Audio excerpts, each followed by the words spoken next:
ಓಂ ನಮಃ ಶಿವಾಯ. ವೀಕ್ಷಕರೇ, ಜ್ಯೋತಿಷ್ಯ ಜೈ ಹೋ ಯೂಟ್ಯೂಬ್ ಚಾನೆಲ್ಗೆ ಸ್ವಾಗತ. ವಾಮಾಚಾರದ ವಿವಿಧ ನಮೂನೆಗಳ ಬಗ್ಗೆ ಮತ್ತು ಅವುಗಳ ಎಫೆಕ್ಟ್ಗಳ ಬಗ್ಗೆ ತಿಳಿಸ್ತಾ ಇದ್ವಿ. ಇವತ್ತು ನೋಡಿ, ನಾಗಬಂಧ ಅಂದ್ರೆ ವಾಮಾಚಾರದಲ್ಲಿ ಹಾವುಗಳನ್ನ ಉಪಯೋಗಿಸ್ಕೊಂಡ್ಬಿಟ್ಟು, ಅಂದ್ರೆ ಹಾವುಗಳ ಆತ್ಮಗಳನ್ನ ಉಪಯೋಗಿಸ್ಕೊಂಡ್ಬಿಟ್ಟು ವಾಮಾಚಾರ ಮಾಡೋ ರೀತಿ ಅಂತ ತಿಳಿಸ್ತಾ ಇದ್ದೀವಿ. ನೋಡಿ, ಈ ಮಾಂತ್ರಿಕರು ಏನ್ ಮಾಡ್ತಾರೆ ಅಂದ್ರೆ, ಸತ್ತ ಹಾವುಗಳ, ಅದರಲ್ಲೂ ವಿಶೇಷವಾಗಿ ಅತ್ಯಂತ ವಿಷಕಾರಿ ಹಾವುಗಳ, ಸಾಧ್ಯವಾದ್ರೆ ಕಾಳಿಂಗ ಸರ್ಪಗಳ ಆತ್ಮಗಳನ್ನ ಅವು ಸತ್ತಾಗಾದ್ರೂ ವಶಪಡಿಸ್ಕೊಳ್ತಾರೆ, ಅಥವಾ ತಾವೇ ಒಡೆದು ಬಿಟ್ಟು ಅವನ್ನ ಆತ್ಮಗಳನ್ನ ವಶಪಡಿಸ್ಕೊಳ್ತಾರೆ. ಅದರಿಂದ ಯಾರಿಗೆ ಮಾಟ ಮಾಡ್ಬೇಕಾಗಿರುತ್ತೋ ಅವ್ರಿಗೆ ಬಿಟ್ಬಿಡ್ತಾರೆ ಅದನ್ನ, ಆತ್ಮವನ್ನ. ನೋಡಿ, ಅತ್ಯಂತ ಕಷ್ಟದಾಯಕ ಈ ನಾಗರ ಹಾವುಗಳಿಂದ ಅಥವಾ ಹಾವುಗಳ ಸಂತತಿಗಳಿಂದ ಏನು ವಾಮಾಚಾರ ಪ್ರಯೋಗ ಮಾಡಿರ್ತಾರೆ, ಅದನ್ನ ತೆಗೆಯೋದು ಬಹಳ ತುಂಬಾ ಕಷ್ಟದಾಯಕ ವಿಷಯ.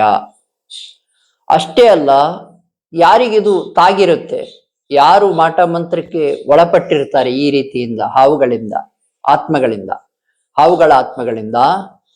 ಅವರು ತುಂಬಾ ಕಷ್ಟಕ್ಕೆ ಒಳಪಡ್ತಾರೆ. ಆ ತೊಂದರೆಯಿಂದ ಅವ್ರು ಹೊರಗೆ ಬರಕ್ಕೆ ಯಾವುದೇ ಮಾರ್ಗ ಸಿಗಲ್ಲ.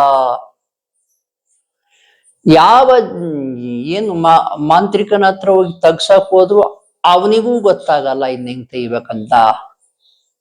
ಆದ್ದರಿಂದ ಅತೀ ತೊಂದರೆ ಕೊಡೋದು, ಅತೀ ಕಷ್ಟದಾಯಕವಾದದ್ದು, ಸರ್ವನಾಶ ಮಾಡ್ತಕ್ಕಂತ ಈ ಮಾಟ ಮಂತ್ರ ವಿಧಾನ ಏನಿದೆ, ಈ ಹಾವುಗಳ ಆತ್ಮಗಳನ್ನ ಬಿಟ್ಟು ಮಾಟ ಮಂತ್ರ ಮಾಡೋದು, ಇದು ತುಂಬಾ ಕಷ್ಟ. ತೆಗಿಲಿಕ್ಕೆ ತುಂಬಾ ಸಫರ್ ಆಗ್ತೀರಾ ಯಾರು ಇದಕ್ಕೆ ಪಡ್ತೀರಾ ಅವರು.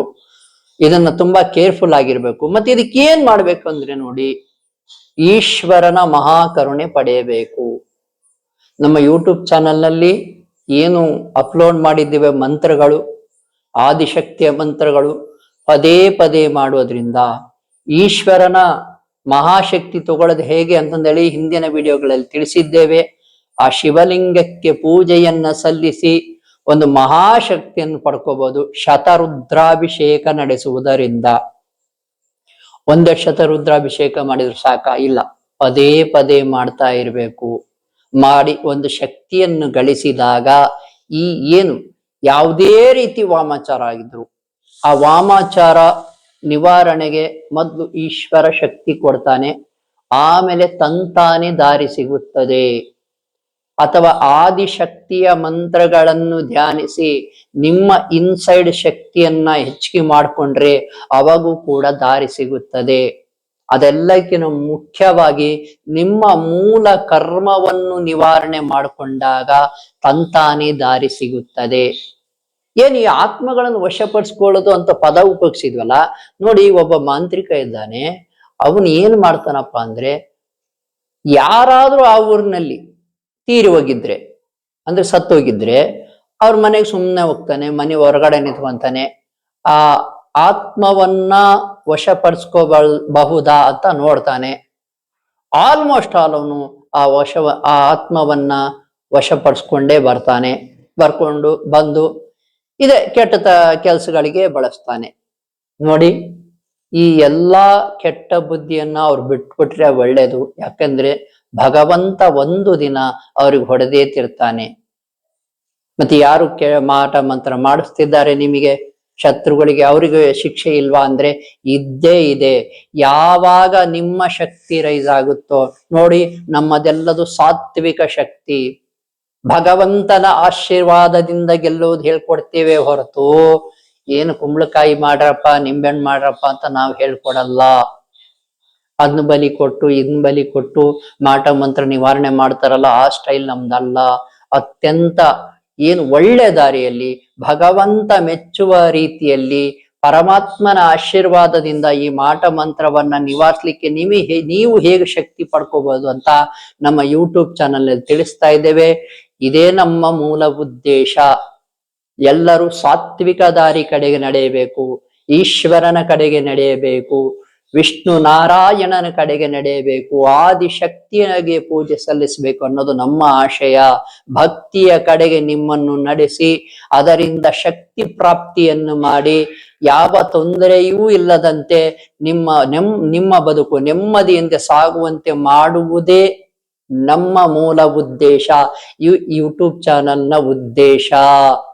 ನೋಡಿ ವೀಕ್ಷಕರೇ, ಯಾರಿಗಾದ್ರೂ ತೊಂದರೆ ಆಗಿದ್ರೆ, ಮಾಟ ಮಂತ್ರ ಆಗಿದ್ರೆ, ವಾಮಾಚಾರ ಪ್ರಯೋಗಗಳಾಗಿದ್ರೆ ನಮ್ಮ ಯೂಟ್ಯೂಬ್ ಚಾನಲ್ಗೆ ಕರೆ ಮಾಡಿ. ನಾವು ನಿಮಗೆ ಈ ಎಲ್ಲಾ ರೀತಿ ಯಾವುದಾದ್ರೂ ಮಾಡಿರ್ಲಿ, ಯಾರು ಇಲ್ಲಪ್ಪ ಸಾಧ್ಯ ಇಲ್ಲ ತೆಗಿಯಕ್ಕಾಗಲ್ಲ ಅಂತ ಹೇಳಿದವರು ಕೂಡ ನನ್ನ ಕಡೆ ಬಂದಿದ್ದಾರೆ. 10 ಲಕ್ಷ ಖರ್ಚು ಮಾಡ್ಕೊಂಡು ಆಮೇಲೆ ಬಂದಿದ್ದಾರೆ, ಅವರು ಕೂಡ ಆರಾಮಾಗಿದ್ದಾರೆ. ಆ ರೀತಿ ಮಾರ್ಗವನ್ನ ನಮ್ಮ ಯೂಟ್ಯೂಬ್ ಚಾನಲ್ ಮೂಲಕ ನಾವು ತೋರಿಸ್ತೇವೆ. ನೀವು ನಮಗೆ ಕರೆ ಮಾಡಿ, ನಾವು ಸಲಹೆ ನೀಡ್ತೇವೆ.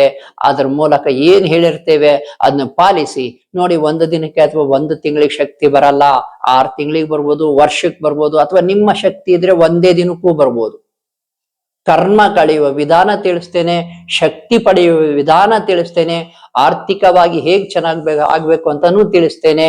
ಈ ಸಲಹೆಯನ್ನು ಪಡ್ಕೊಂಡು ನೀವು ನೆಮ್ಮದಿಯಿಂದ ಜೀವನ ಸಾಗಿಸ್ರಿ. ಭಗವಂತನ ಆಶೀರ್ವಾದ ನಿಮಗೆ ಸಿಗಲಿ ಅಂತ ಹಾರೈಸ್ತಾ ಈ ಯೂಟ್ಯೂಬ್ ಚಾನಲ್ಗೆ ಕರೆ ಮಾಡ್ಲಿಕ್ಕೆ ನಾವು ಈ ನಂಬರ್ ಅನ್ನ ಡಿಸ್ಪ್ಲೇ ಮಾಡಿದ್ದೇವೆ. ಕರೆ ಮಾಡಿ. ಶುಭವಾಗಲಿ.